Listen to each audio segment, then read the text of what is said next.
If you dare touch her one more time, I swear I will pull your whole empire down. You think anyone will believe a janitor like you?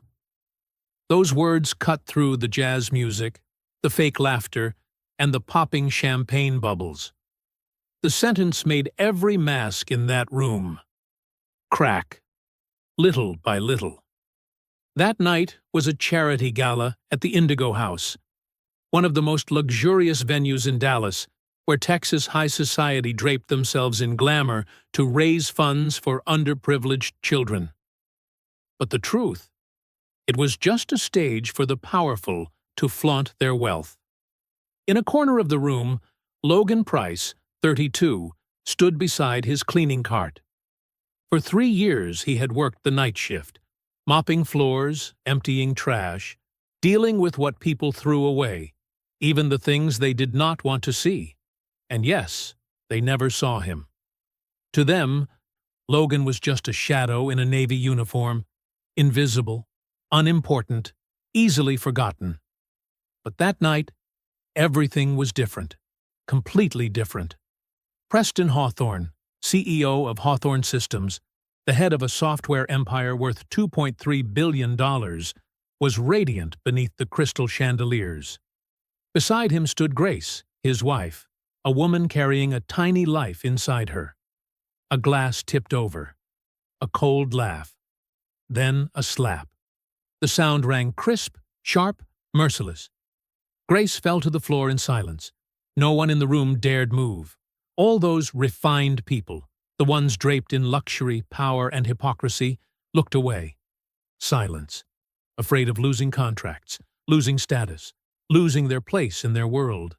All of them. Except Logan. He didn't want to be a hero.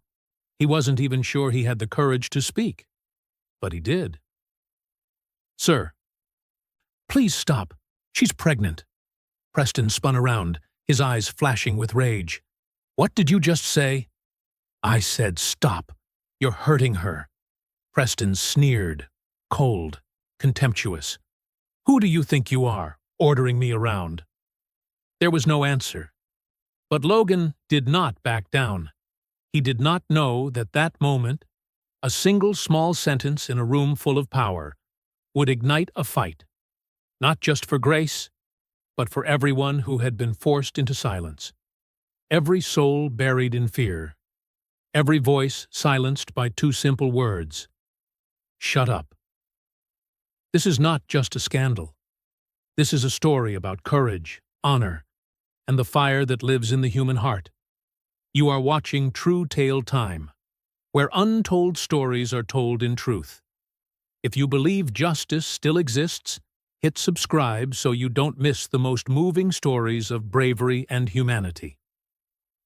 And before we continue, if you were Logan, standing in that room full of silent people, would you dare to speak up? Before that night, Logan Price never imagined he would become known. He only wanted to get through each day. At 5 in the morning, as always, Logan woke up in his small 1-bedroom apartment in Oak Cliff, a neighborhood few chose to live in. But for him, it was all he could afford. He turned on his phone, reset the alarm for his son, Caleb, 7 years old. The boy was still fast asleep on the top bunk, clutching a worn-out teddy bear with one ear missing its fur. Logan made breakfast. Not pancakes or bacon like on TV, just cereal with milk, sometimes a slice of toast. Then he gently woke Caleb, helped him get dressed, combed his hair, and strapped on his backpack. "Dad, can we have pizza today?" "Next week, I promise." Caleb didn't complain. He was used to next week promises. Used to his father's tired face. Used to his mother's absence. Sarah, Caleb's mother, had left 3 years ago, chasing an easier life. Since that day, Logan's world collapsed. He lost his wife, his job as an electrical technician, after too many absences caring for his son, and the house they had been halfway through paying off. All that remained was him and Caleb, and a mountain of bills. Logan knocked on every door looking for work, but no one wanted to hire a single father without a college degree who needed flexible hours for school drop-offs. Eventually, he landed a janitorial job at the Indigo House, night shifts from 9 p.m. to 5 a.m. The pay was small, but enough to cover rent and Caleb's meals. Each night, he dropped Caleb off with Mrs. Regina, the elderly Mexican neighbor downstairs. She never took money. She only said, "I like having the sound of a child in the house. Go work, mijo. Don't worry." Logan was grateful to the point of speechlessness, but he never said much, only nodded, thanked her, and drove his 15-year-old pickup through Dallas's quiet streets. At the Indigo House, Logan learned how to become invisible. He learned to mop floors without making a sound, to empty trash bins so quietly that no one realized he had passed by, to lower his gaze when guests walked in, and to never look anyone in the eyes. He had seen everything: drunken men shouting at waitstaff, women in designer dresses whispering gossip about colleagues, threats, inappropriate touches, hollow laughter. And Logan? He acted like he saw nothing. Because he needed this job. Because Caleb needed food, school, a home. Because no one cared about a janitor's feelings. But that night, the night Grace Hawthorne fell to the floor, one hand clutching her pregnant belly, blood at her lips, something inside Logan broke. He thought of Sarah, of the month she carried Caleb, her belly huge, her steps heavy, but her eyes glowing with joy. He remembered how he used to help her up the stairs, how he'd rest his hand on her stomach each night, whispering small promises. No one should ever hit a pregnant woman. No one, no matter how rich. And Logan stepped out of the shadows. He didn't feel brave. He was trembling, terrified. Logan wasn't a hero. He was just a father. But that night, he chose to do what he wanted his son to learn. Caleb was all Logan had left. Each morning when he saw his son wake, he saw Sarah's eyes in those brown ones. Each time Caleb laughed, he heard her laughter echo through the small apartment. The boy knew his father worked hard. Once, at school, Caleb drew a picture. A man with a cleaning cart, and above it the crooked words, "Dad is my hero." Logan pinned that drawing to the fridge. Every night before leaving for work, he looked at it and reminded himself, "I have to keep going. For him." But that night, when he stepped into that room full of silence, Logan wasn't thinking about himself. He was thinking about Caleb. He asked himself, if my son saw me stay silent, what would he learn? Logan Price didn't want his son to learn silence. He wanted him to learn to stand up, even when it cost something. If you were Logan, standing in that room filled with the powerful, would you stay silent or step forward? Because what happened next changed his life forever. That night, the Indigo House glittered like a painting. Crystal chandeliers scattered light across the grand hall, shimmering over tables draped in spotless white linen and vases of deep red roses.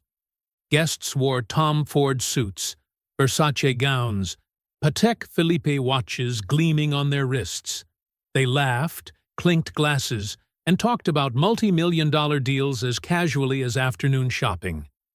In the back hallway near the kitchen, Logan Price stood quietly, waiting for the crowd to thin before beginning his shift. From where he stood, the music and laughter drifted through. A dazzling world he didn't belong to. Cole Bennett, head chef of the Indigo House, stepped out, wiping sweat from his forehead.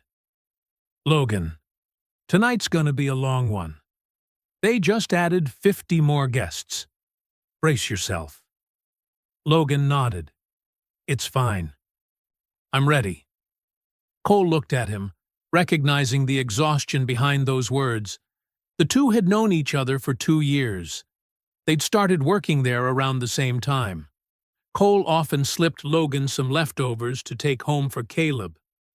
They didn't talk much, but there was a quiet respect between two men carrying the same weight. "Head home early if you can," Cole said softly. "Your boy's probably waiting." Logan smiled in gratitude. "Yeah, thanks, man." But that night, Logan wouldn't make it home early. 9:30 p.m. The party was at its peak. Preston Hawthorne, 6'1", slicked back hair, Tom Ford suit, stood at the center of the ballroom. He was the star of the night, keynote speaker, top donor, the pride of Dallas. His company, Hawthorne Systems, had just secured an $800 million contract with the state of Texas. The Dallas Morning News called him the next-generation tech genius. Forbes listed him among 40 under 40. Beside Preston stood Grace, 28, 6 months pregnant. She wore a pale turquoise silk gown that gracefully concealed her belly. Her golden hair shimmered. Her smile was gentle. But if you looked closely, her blue eyes didn't smile with her. Before she became Grace Hawthorne, she was Grace Montgomery, daughter of an old Charleston aristocratic family. She'd met Preston at a tech conference in 2021. He was charming, brilliant, ambitious. They married after just 8 months of dating. But after the wedding, everything changed. Preston grew harsh, controlling. He decided what she wore, who she met, what she said. Each time she resisted, he shouted. Then came the slaps, the shoves, the bruises she covered with thick layers of foundation. Now, carrying their first child, Grace had hoped things would be different. That fatherhood might soften him, but it hadn't. 9:47 p.m. A small accident. Champagne spilled on Preston's suit. Someone brushed past Grace, but Preston didn't care. He spun around, face red with fury. "What did you just do?" I'm sorry. Someone bumped into me." "You embarrassed me in front of the board." His voice was cold, colder than shouting, more dangerous. "This suit costs $20,000. That bottle, $2,000. Do you even understand what you've done?" Grace trembled. She looked around, hoping someone might intervene, but everyone turned away. The music played on. The laughter remained fake. Every gaze avoided hers. Preston gripped her wrist. "Kneel! You're hurting me." I said, "Kneel!" Then he shoved her. The push was so strong Grace stumbled backward and fell onto the marble floor. The sound of her fall echoed through the room. The music continued, but no one moved. No one. From the far corner, Logan looked up. He saw Grace, pale, clutching her belly, blood at her lips. He saw Preston, towering above her, cold, unremorseful. He saw the crowd, hundreds of people watching, pretending not to. Logan's mind spun. He thought of Sarah, of Caleb, of the crooked drawing on the fridge. "Dad is my hero." He dropped the mop and stepped into the center of the ballroom. "Sir, please stop." His voice trembled, but it was clear. "She's pregnant. Please, don't do this." Preston turned, eyes like twin bullets. "Who the hell are you?" I work here, sir, but she's hurt. Please, let me call a doctor." Preston stepped closer, close enough for Logan to smell the expensive cologne. "You think you're doing something right now?" "I just want to help her, sir." "Do you know who I am?" "Yes, sir, but what?" Logan swallowed hard. "But that doesn't give you the right to hit her." The room seemed to stop breathing. Preston laughed. A cruel, chilling laugh. "You think anyone's gonna believe a janitor like you? What do you even do here? Serve drinks? No.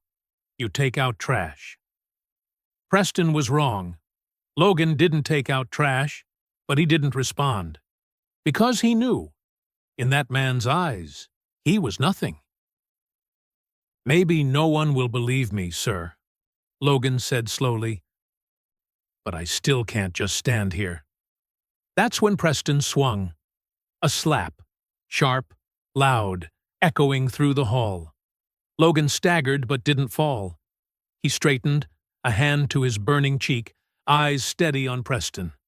No tears, no hatred, only resolve. Preston tilted his head, hissing through his teeth.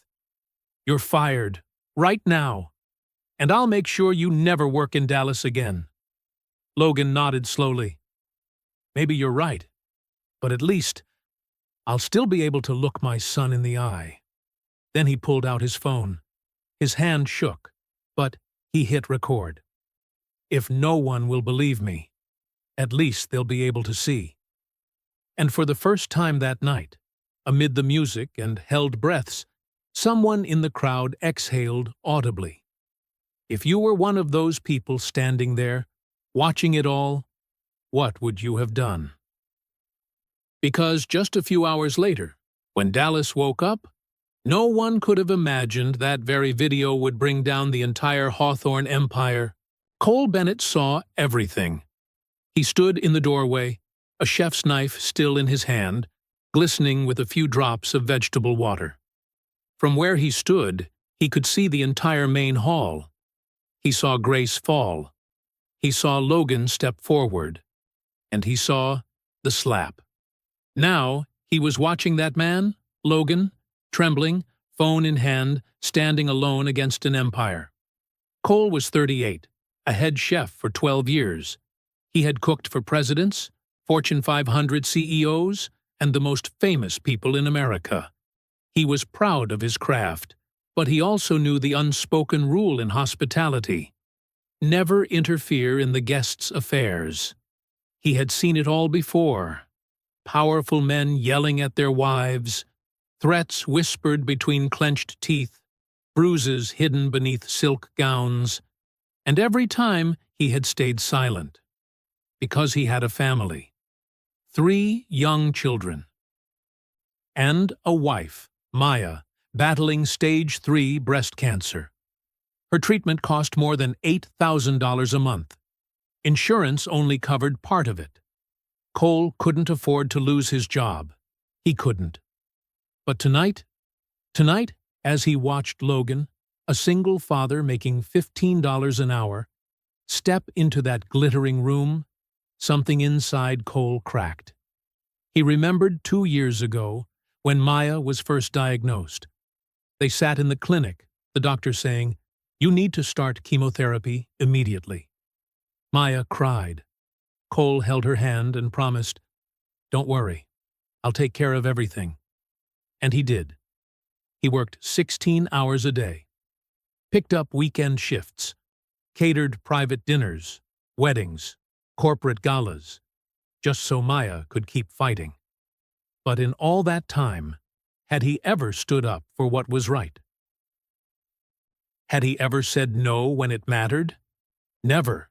He always chose safety, silence, survival. And Logan? Logan had nothing left to lose. And that made him braver than anyone else in that room. Cole looked at the other kitchen staff huddled in fear, then at the guests, all looking away, then at the knife in his hand, a tool meant to create beauty. But tonight, his hands would serve a different purpose. Cole set the knife down, untied his apron, and stepped out of the kitchen. Enough. Cole's voice wasn't loud, but it carried through the suffocating silence. Preston turned, brows furrowed. "Who are you?"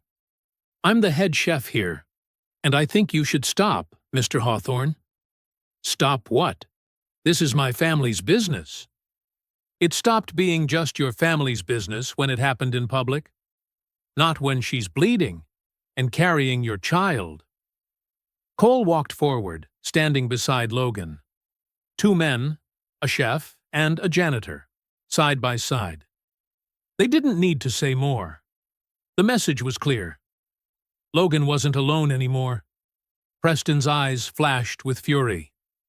"Do you have any idea what I can do to you?" "I do," Cole said calmly.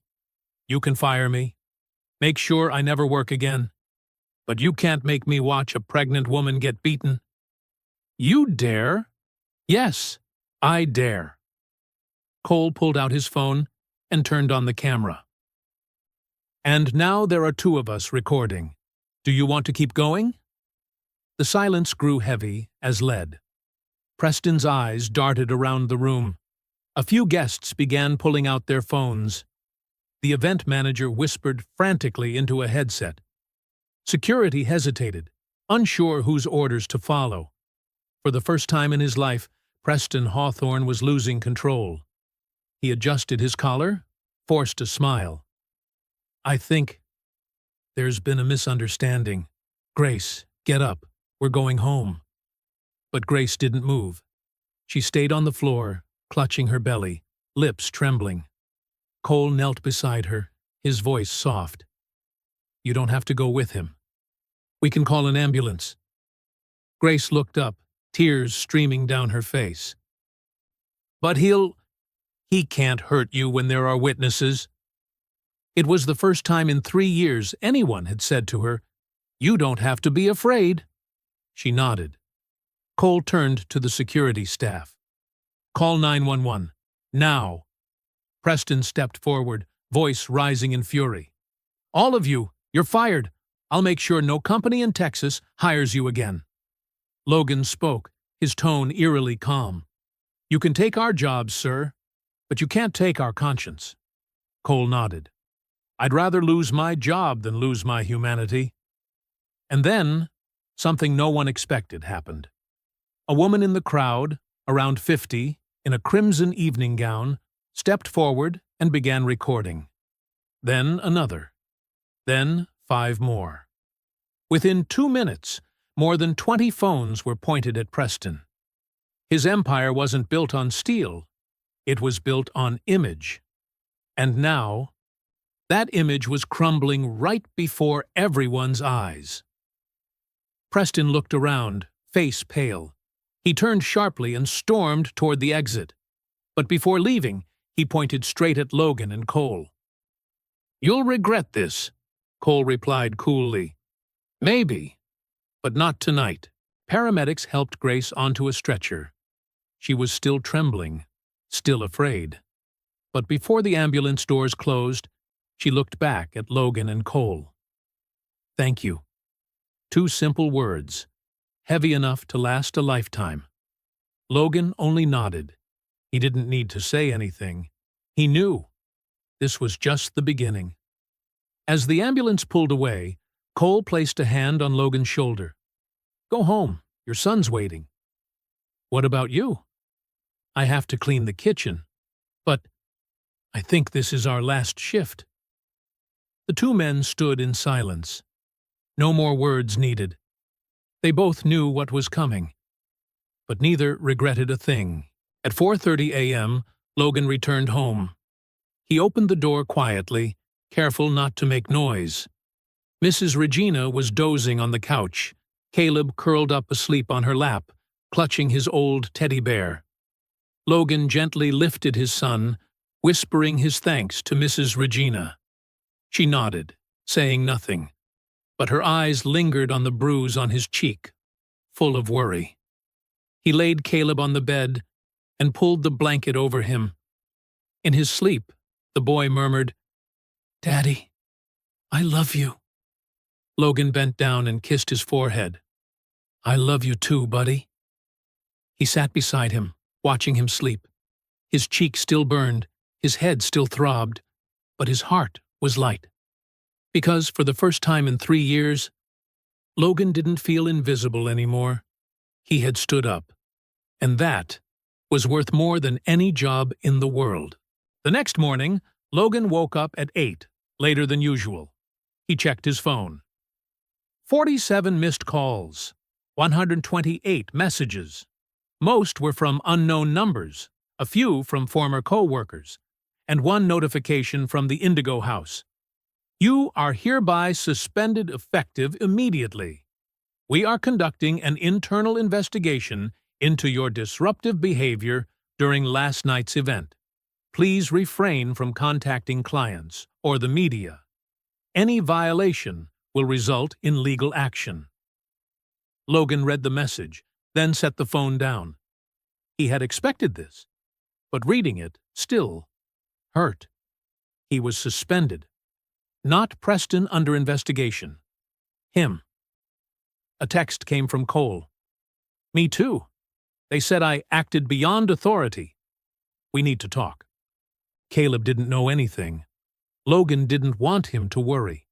He still made breakfast, drove his son to school, smiled, asked about his math test. But as Caleb ran through the school gate, Logan's chest tightened. How would he pay rent next month? How would he buy food? Without work, what would happen to them? He drove to a small cafe in Oak Cliff. Cole was already there, face drawn, eyes red.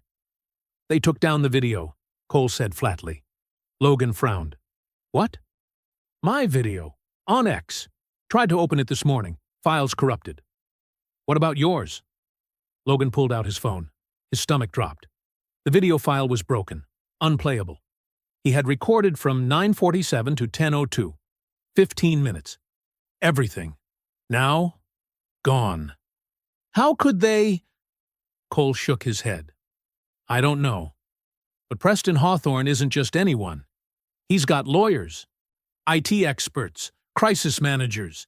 If he wants something erased, it gets erased. Logan slumped into the chair, hands over his head. So, we've got nothing. Not exactly. Cole reached into his pocket and placed a USB drive in Logan's hand. I copied it from the restaurant's security feed before they wiped it. Not crystal clear, but you can see Preston push Grace, slap you, and the crowd just watching. Logan held the USB like it was a diamond. How did you? I know the head of tech. He sent it to me before the deletion order came down. But Logan, if we use this, we could get sued. They'll say we stole company property. And if we don't? Then Grace never gets justice, Preston walks free, and last night becomes just another misunderstanding. Logan stared out the window. Dallas outside kept turning. Luxury cars gliding by. People in suits walking into glass towers. The world of the powerful went on unchanged. And him? He wasn't even sure he could make rent. But he thought of Grace, of her terrified eyes, the way she held her stomach. We use it, he said quietly. Cole nodded. That's what I thought. Logan wasn't good with social media. He had one X account, just to look at pictures of his son. No Facebook, no Instagram, but he knew one thing. He needed a voice. He opened his old laptop, sat before the blurry camera of an 8-year-old machine. No script, no lighting, no filters. Just a tired man, a bruise still bright on his cheek, and a heart that had made up its mind. He hit record. My name is Logan Price. I'm 32 years old. I'm a single father to a 7-year-old boy named Caleb. Last night, I was working at the Indigo House in Dallas. I'm a janitor. My job is to clean floors, take out trash, and be invisible. At least, that's what people expect. He took a breath. But last night, I saw something I couldn't ignore. I saw a man, a billionaire CEO, shove his pregnant wife to the floor. I saw him slap her. I saw blood on her lip, and I saw hundreds of people watch, in silence. Logan paused, swallowing hard. I'm not a hero. I'm just a father. And I thought about my son. I thought, if one day he sees a woman being hurt, I want him to know what to do. I don't want him to learn silence. I want him to learn to stand up.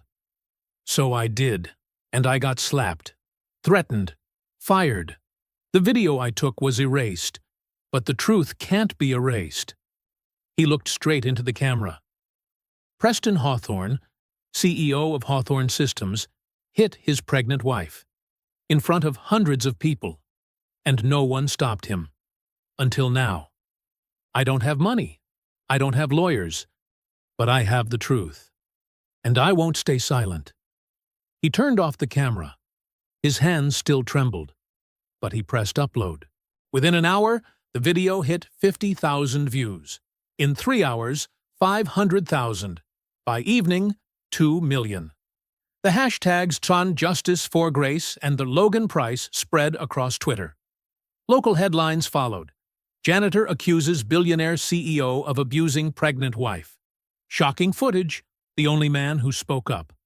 Who is Logan Price? But with support came darkness. Threat messages. You ruined Mr. Hawthorne's reputation. You're dead. Emails from lawyers. You are committing defamation. We will sue you into bankruptcy. Phone calls. Strange, cold voices. Watch your kid. Logan shut off his phone, heart pounding. He looked toward the bedroom, where Caleb slept peacefully. What have I done? Cole texted. You've seen the news? They're coming after you. Yeah. They hired a PR firm. They're saying you did it for fame, for money. They're digging up your past, Sarah's car accident, your debts. They can't do that. They can, and they are. Logan, you need a lawyer. You know I can't afford one. Then we find someone who'll take this on. Someone not afraid of Preston Hawthorne. But in Dallas, where Preston had friends in nearly every major law firm, who would dare? Across town, a woman replayed Logan's video for the 5th time. Harper Quinn, 29, independent journalist. She had once written for the Dallas Observer, fired after an expose on corruption. Since then, she'd gone freelance, funding her own investigations, chasing stories others wouldn't touch. And this story? This was the one she'd been waiting for. Harper picked up her phone and dialed the number Logan had left under the video. Hello, Logan Price. This is Harper Quinn. I'm a reporter. I believe you. And I want to help you tell this story the right way. Logan hesitated. How do I know I can trust you? You don't. But you don't have much choice either. Preston's using money to silence everyone. But you know who he can't silence? Who? Grace Hawthorne. Logan went still. She's at Roper St. Francis Hospital. Harper continued. They're trying to keep her quiet. But if we can reach her, if she's willing to speak, they'll never let her. Not unless we act fast, before they move her somewhere else. Logan looked toward the bedroom, where Caleb lay curled under his blanket. He thought about everything he'd lost, and about Grace, the woman he barely knew, but couldn't abandon. What do we do? Harper smiled on the other end of the line. Meet me tomorrow morning. We're going to see her, together, 2:47 a.m. Logan's phone buzzed. A text from an unknown number. I'm Grace. Harper has contacted me. I want to meet you. Room 427, 6 a.m. Don't tell anyone. Logan jolted upright in bed, heart pounding. He didn't know if it was a trap, but if it really was Grace. He called Harper. She picked up after a few rings. You got the message, didn't you? How did you get her number? I know someone at the hospital. A nurse who used to be a domestic violence victim. She saw your video and wants to help. But Logan, we only have one shot. Preston hired guards to stand right outside Grace's room. They'll transfer her to a private facility at 9 a.m. So, how do we get in? The nurse will help. But we have to go now. Logan called Mrs. Regina and asked her to watch Caleb a few more hours. She didn't ask much, only said, Be careful, son. I'll pray for you. He drove the old pickup across the city. The skyscrapers were still lit. Dallas doesn't sleep. But inside the worn cab, Logan felt like he was driving into a battle he didn't know he could win. Harper was waiting in the hospital parking lot. She wore a hoodie, hair tied up, a small backpack on her shoulder. "Ready?" Logan nodded, even if he wasn't sure he was. They went in through a side entrance. Linda, a nurse around 40, met them and guided them down a quiet corridor. She spoke softly. "2 guards are in the main lobby. They're allowing family only. But there's a separate passage from the maternity ward. I'll take you." Cold white hallways, the sting of disinfectant in the air. Logan's stomach tightened. He wasn't used to hospitals. It was also where Sarah had left him 3 years ago. Harper sensed the tension, placed a hand on his shoulder, and whispered, "You okay?" "I have to be." Linda knocked 3 light taps. A weak voice came from inside. "Come in." Logan stepped in. For the first time, he saw Grace in daylight. She was gaunt, blonde hair matted, eyes swollen, the bruise on her cheek still stark. But what clenched Logan's heart most was the way she curled in on herself, like a frightened child. Grace braced herself to sit up, one hand still cradling her belly. "You're Logan Price?" Logan swallowed. "Yes, ma'am. I'm Logan." Grace looked at him, tears streaming. You were the only one who stepped in." "I only did what needed to be done, ma'am." "No." She shook her head, voice trembling. "You did what no one else dared to do. For 3 years, no one dared."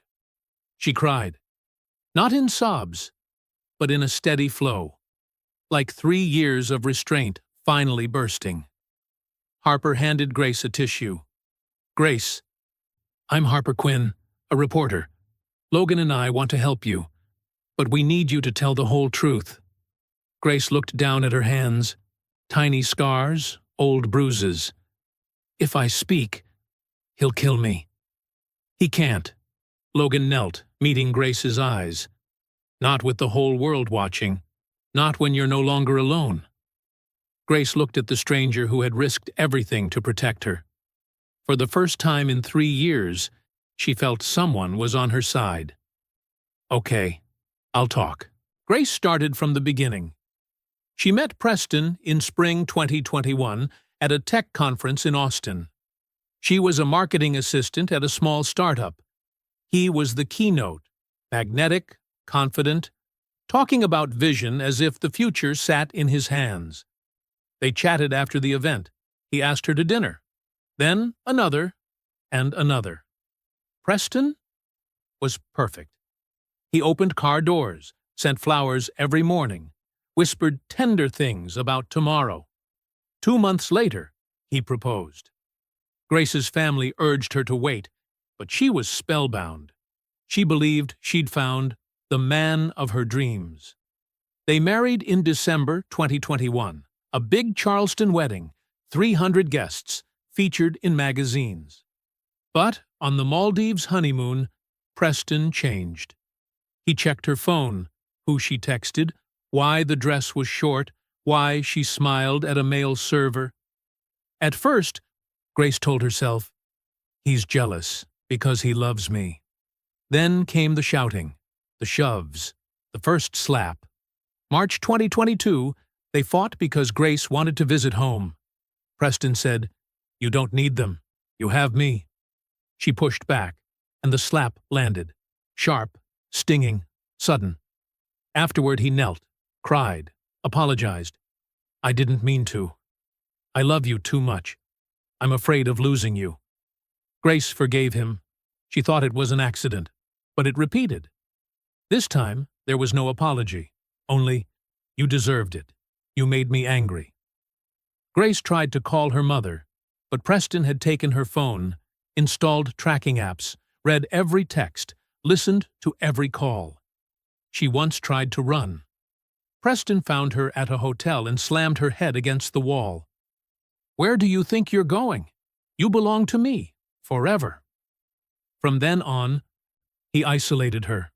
No friends, no job, no leaving the house without him. Grace became a prisoner in her own multi-million-dollar mansion. Then she got pregnant.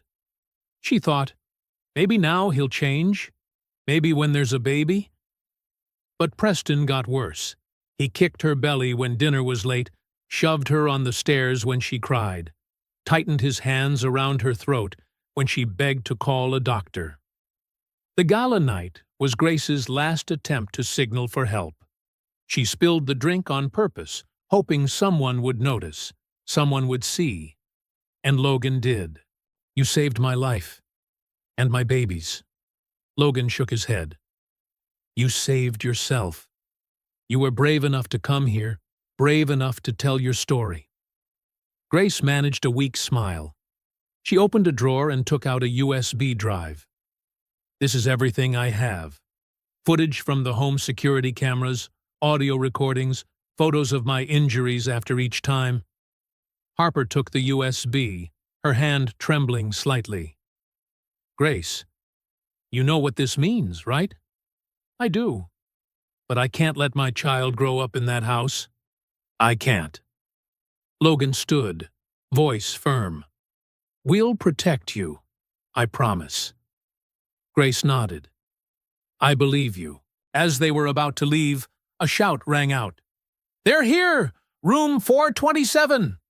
Two large guards rushed up, blocking the door. "You're not authorized to be here. Out, now!" Harper stepped forward, keeping her voice steady. "We're journalists. We have the right—" "You have no rights here. Leave before we call the police." Logan stood beside Harper, knowing brute force wouldn't work. From inside the room, Grace spoke, weak but resolute. "I want them here. This is my decision." One guard stepped in. "Mrs. Hawthorne, Mr. Hawthorne instructed—" "I don't care what he instructed. This is my room. I want them here." The guards hesitated. They weren't trained for this. Linda, the nurse, stepped out, voice firm. "Per hospital policy, the patient decides who may enter her room. If you interfere, I will call hospital security." The guards looked at each other. One pulled out his phone to call Preston, but it was already too late. Harper had finished recording the interview. Logan had the USB, and Grace, at last, had spoken. Harper worked for 18 straight hours. She watched every second of the footage Grace had given her, each clip another shard of hell. Footage from the living room camera, Preston punching Grace in the stomach, shouting, "You embarrassed me!" Footage from the bedroom, Preston choking Grace until she nearly lost consciousness, then walking away as if nothing happened. Footage from the kitchen, Preston shoving Grace so hard her head hit the counter, blood dripping. He didn't call for help, just said coldly, "Clean it up yourself." The audio recordings. Preston, "No one will believe you." "Who am I?" "I'm Preston Hawthorne." "And you?" "You're nothing." Preston, "If you ever leave me, I'll kill you. Then I'll kill the baby." Harper had to stop several times, not because of the editing, but because of the tears. 10 years ago, at 19, she had been a victim too. She had escaped, spoken up, but no one believed her.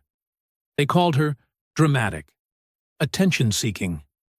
Now, looking at Grace, Harper saw herself, and she made a silent vow. This time, the world will not look away. Harper created a compilation video, not a dry report, but a story. She opened with Preston's smiling photos on magazine covers, radiant, successful, celebrated. Then cut to the gala night. Logan being slapped, Grace collapsing. Next came the home footage, every punch, every threat, every bruise. Then the interview, Grace's real face, real tears, real pain. Finally, she ended with Logan's words, "I'm not special. I'm just a father. But I believe when we see something wrong, we have to stand up, not because it's easy, but because it's right." Harper uploaded the video to YouTube, Vimeo, and her personal site.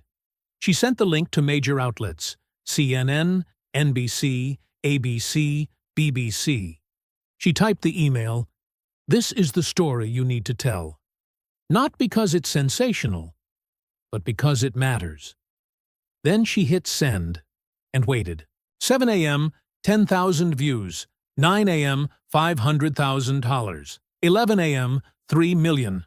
The hashtag Justice for Grace climbed to the top of global trends, not just in the US, but in the UK, Canada, Australia, even Vietnam and Japan. Celebrities began sharing it. Oprah. "This is what courage looks like." Michelle Obama. "No woman should suffer in silence." Reese Witherspoon. "Believe women. Protect women." But the backlash came too. Some defended Preston. "Don't judge too soon. We haven't heard his side." Some attacked Grace. "Why didn't she leave earlier? She stayed for the money." And some targeted Logan. "Just chasing fame off someone's misery." Harper replied to every cruel comment with facts. She refused to let trolls bury the truth. Meanwhile, Logan's phone wouldn't stop ringing. Lawyers from New York, California, even London called, offering to represent him for free. A major Manhattan firm, Morrison and Associates, emailed, "We would like to represent you and Mrs. Grace Hawthorne pro bono. We believe in justice." Cole called, his voice full of disbelief and hope. "Logan, you see this? We're winning." But Logan didn't feel like he was winning. He was exhausted. He sat on the floor while Caleb drew beside him. "Dad, why is everyone talking about you on TV?" Logan brushed his son's hair. "I did something, and people are talking about it." "You did a good thing, right?" Logan looked into those innocent eyes. "I hope so, buddy." Caleb smiled and held up his drawing, a man raising his hand, surrounded by light. "This is you, Dad. You're a superhero." Logan hugged his son. Tears fell. For the first time in days, he allowed himself to cry. Meanwhile, at Hawthorne Systems headquarters, everything was collapsing. The board held an emergency meeting. The stock dropped 23% in one day. Investors pulled out. The Texas state contract was suspended. Employees resigned publicly on LinkedIn. "I can't work for a company led by someone like this." Major clients canceled deals. Partners cut ties. Preston sat in his private 200-square-meter office overlooking Dallas. Once his kingdom, now a hollow shell. The phone rang. His lawyer. "Preston, it's bad. The FBI just opened a domestic violence investigation. Dallas PD wants to question you, and Grace has filed for divorce with a restraining order. Handle it, whatever it costs." "It's not about money anymore, Preston. That video can't be erased. The whole world's watching. You need to prepare to be arrested." Preston slammed the phone down. The glass screen shattered. For the first time in his life, he couldn't buy his way out. 2 days later, Dallas police arrived at Hawthorne Systems with an arrest warrant. "Preston Hawthorne, you are under arrest for assault, domestic violence, and making threats to life. You have the right to remain silent." Outside, reporters swarmed. Camera flashes erupted like gunfire. Preston stepped out in handcuffs, face pale. For the first time, the tech king of Dallas was treated like a criminal, and the entire world was watching it live. 3 months later, the trial began. The Charleston County Courthouse was packed to capacity. Reporters from every major outlet filled the aisles, cameras crowding shoulder to shoulder. Outside, 2 opposing crowds had formed. On one side, signs read, "Believe survivors. Justice for Grace." Across from them, a smaller group, mostly former employees and business partners of Preston, held banners, "Innocent until proven guilty." But the numbers spoke for themselves. Hundreds stood with Grace, only a few dozen with Preston.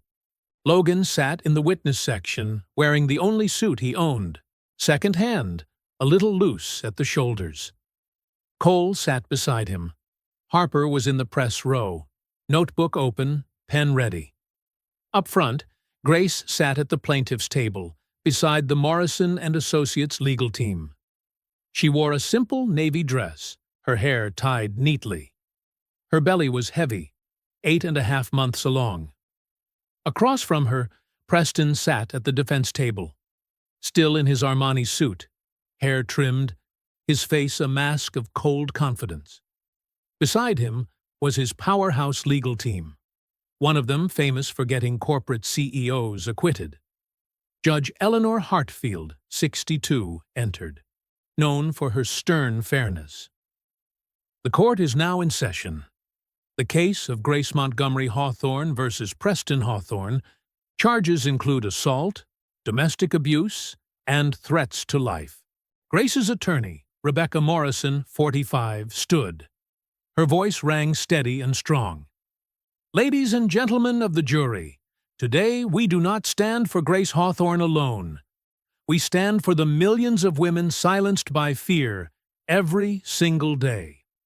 We will show that Preston Hawthorne, praised as a symbol of success, is, in truth, a man of violence and control. And we will prove this not with rhetoric, but with evidence, with testimony, with video, with medical records, and with the courage of those who refuse to stay silent. She gestured toward Logan. Every head turned. Logan bowed slightly, hands tightening in his lap. He wasn't used to hundreds of eyes on him.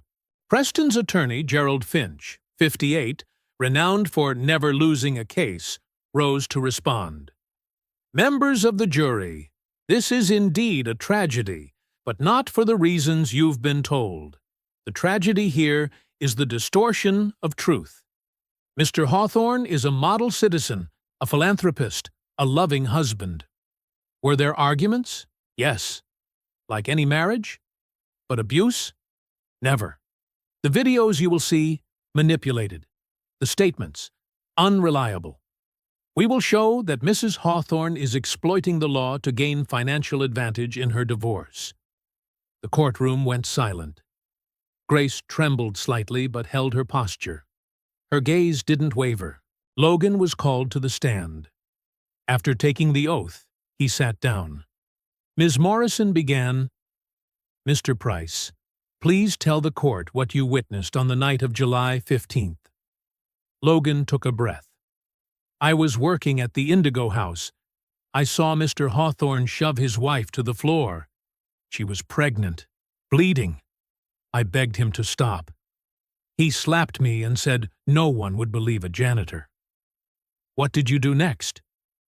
I took out my phone and recorded. Because I knew without proof, no one would believe me. Mr. Finch shot up. That video was deleted. There's no evidence.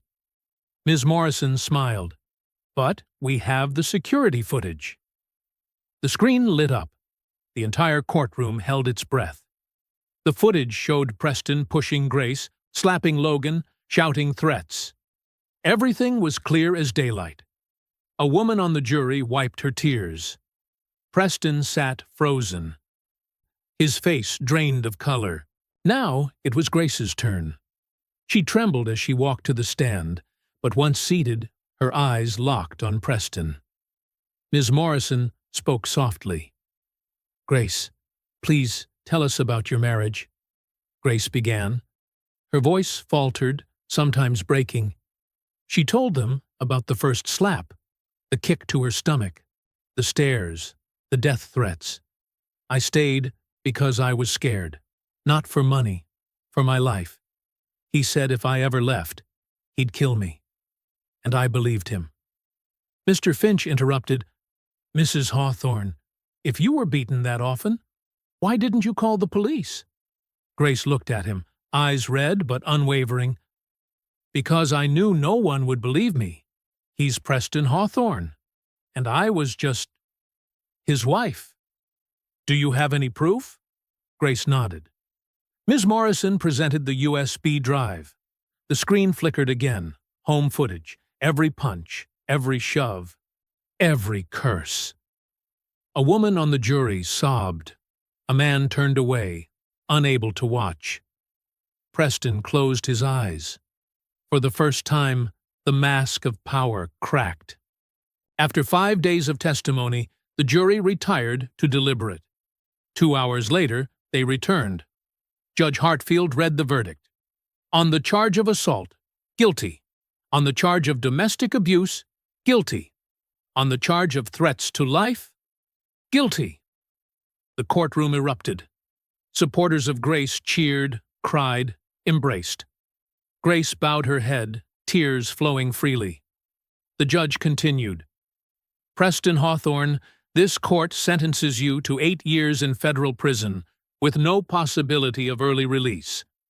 You are permanently prohibited from contacting Grace Hawthorne or her child. 80% of the marital assets will be granted to Mrs. Hawthorne.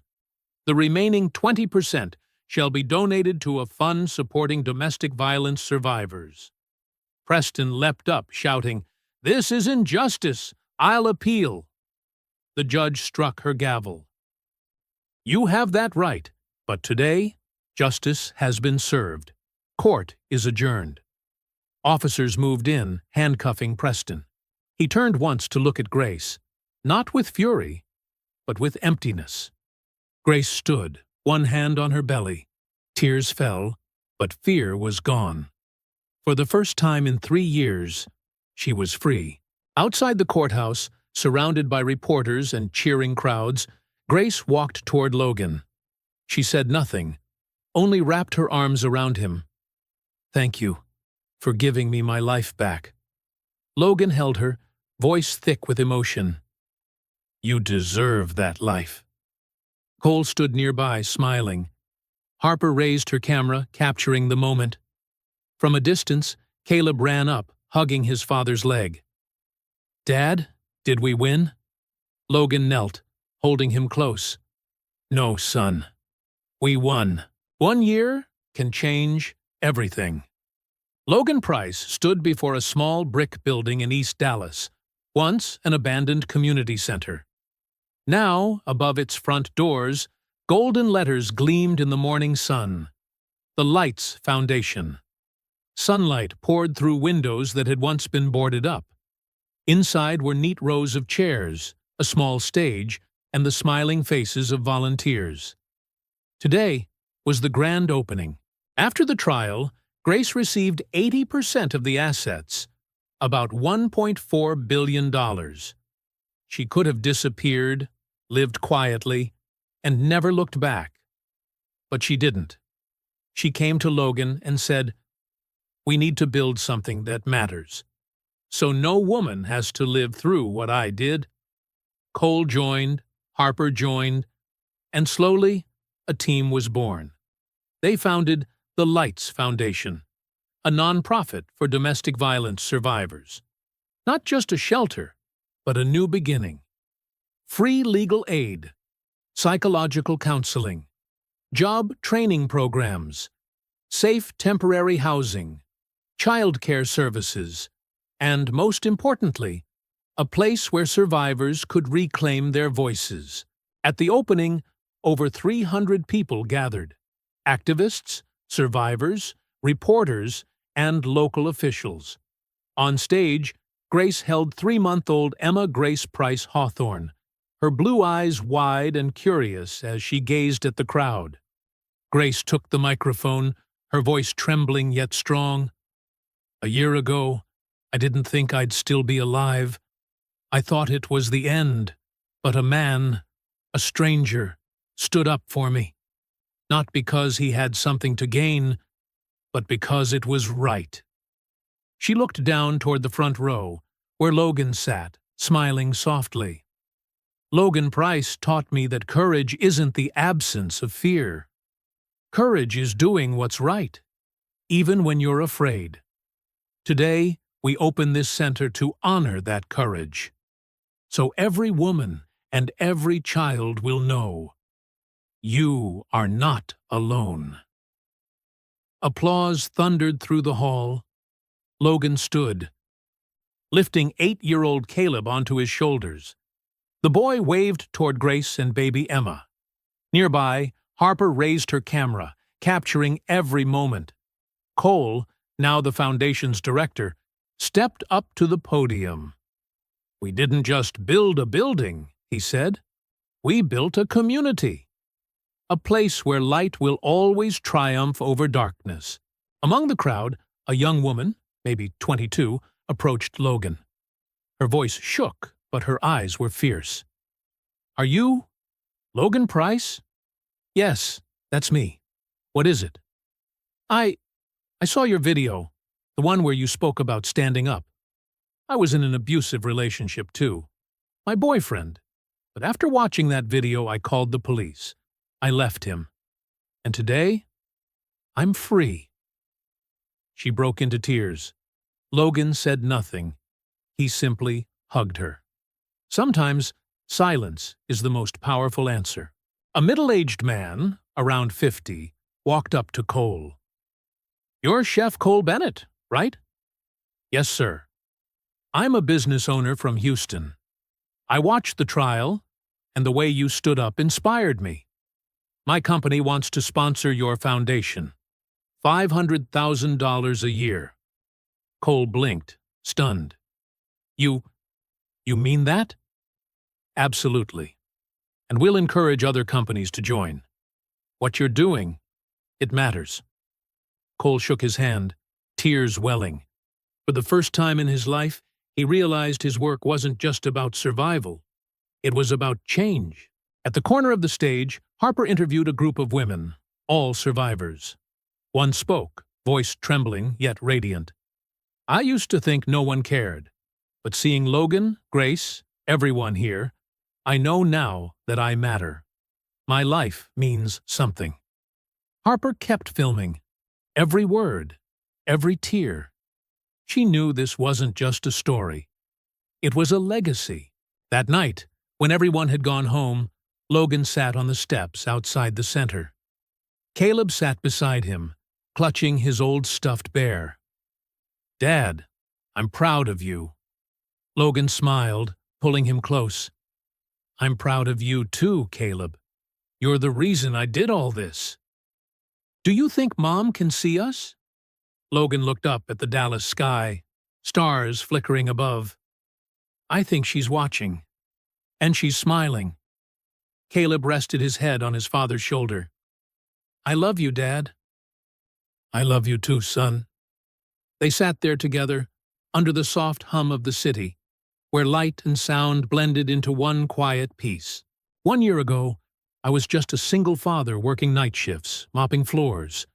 I was invisible. I didn't matter. But on one fateful night, I chose to see. I chose to speak up. I chose to stand.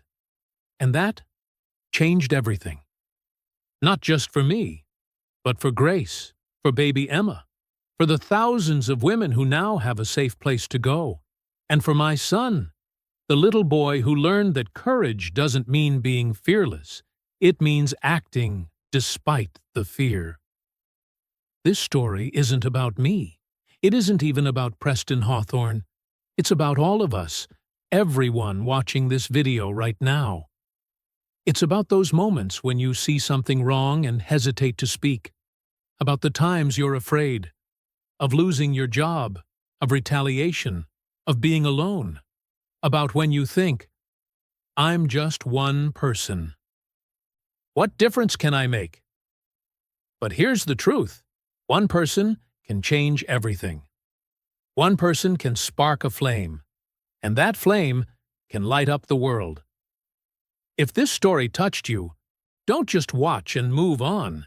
Take action. Support your local shelters. Believe survivors. And stand up when you see injustice. And most of all, never doubt that your voice matters. Because it does. You do. I'm Logan Price, and this is True Tale Time, where the smallest voices can become the strongest. If you're still here, you're already part of the change. Don't just scroll past. Be the witness. Be the light. Be the flame. The Lights Foundation has supported more than 12,000 women in its first year. Preston Hawthorne is serving an 8-year prison sentence. Grace Hawthorne now serves as chairwoman of the Lights Foundation and speaks globally on women's rights. Logan Price is the foundation's executive director, still living in Dallas with his son, Caleb. Cole Bennett, now executive chef, continues to fight cancer alongside his wife Maya, who is now in remission. Harper Quinn won the Pulitzer Prize for her investigative series on domestic abuse. If you or someone you know is experiencing domestic violence, call the National Domestic Violence Hotline, 1-800-799-7233. You are not alone. If this story made your heart ache, even just a little, leave a comment and tell me where you're watching from. Click like to help others see this message. And subscribe for more true stories, where justice, kindness, and courage still exist in this world. I'll see you in the next story, where one small act can change an entire life.